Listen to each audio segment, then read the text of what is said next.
Isang magandang umaga nga po pala. Ngayon, i-share ko lang na naisipan ko maglinis nga pala dito sa aming bahay. So, sisimulan ko dito sa kwarto at magpapatugtog muna ako para may gana. Yun, sinimulan ko na magwalis dahil napansin ko masyado na makalat at malikabok. Siyempre, hindi rin maganda tignan yun sa loob ng kwarto. Ngayon ko nga lang kasi naharap maglinis dahil nga busy sa pag-aaral at busy rin sa trabaho kapag gabi naman. Kaya hindi ko na pinalagpas tong pagkakataon na to. Kaya naman sinulit-sulit ko na. Tapos ko nga magwalis dito, napansin ko yung payong nakasabog lang. Kaya naman sininop ko dahil bigay nga pala ng girlfriend ko yan, kailangan ingatan ko din. Siyempre lahat ng mga bagay na binibigay sa atin dapat iniingatan para hindi naman sila magalit, di ba?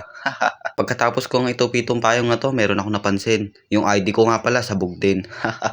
Sininop ko na, nilagay ko sa bag. Flex ko nga lang pala yung teaching internship book ko. Bukas nga pala pining na namin tapos diretso OJT na yata ang pagkakaalam ko. Agad ko na nga kinuha dito yung bag ng girlfriend ko. Kulay pink nga pala yan. Paborito niyang kulay yun. Agad ko na nga kinuha dito yung uniform ko. Saka yung damit din ng girlfriend ko. Napansin ko hindi naman niya to sinusuot. Pero para hindi rin pakalat-kalat, sisinop ko na lang din. Maganda rin kasi tignan kapag hindi nakakalat ng mga damit. Pagpasensya nyo na yung uniform ko, lukot-lukot na. Lalabang ko pa lang kasi yan mamaya. Sobrang lukot ng uniform ko kaya ulit ko itong inaayos. Mamaya ko pa lang kasi ito lalaban dahil magwawalis pa ako sa labas. Mamaya ko na rin naayusin tong higaan kasi mamaya mainit na sa labas. Mahirap nang walisin yung bakuran. Naisipan ko kasing walisan tong bakuran namin para naman hindi nakakaya kung sakaling may bisitang dadating. At hindi rin pagbabahayan ng lamok o ahas. Masyado kasing mahangin kaya napakaraming kalat. Naisipan ko na lang linisan to para exercise na din. Marami rin kasing punong nakatanim dito kaya hindi rin maiwasang magkaroon ng kalat. Nagpatuloy nga lang ako ng pagwawalis dito. Yung mama ko nga pala laging gumagawa nito. Kaya lang nagsimba siya kaya naisipan ko ako na magwalis para naman meron akong magawa. Patapos na ako magwalis dito. O paano? Maraming salamat sa panonood.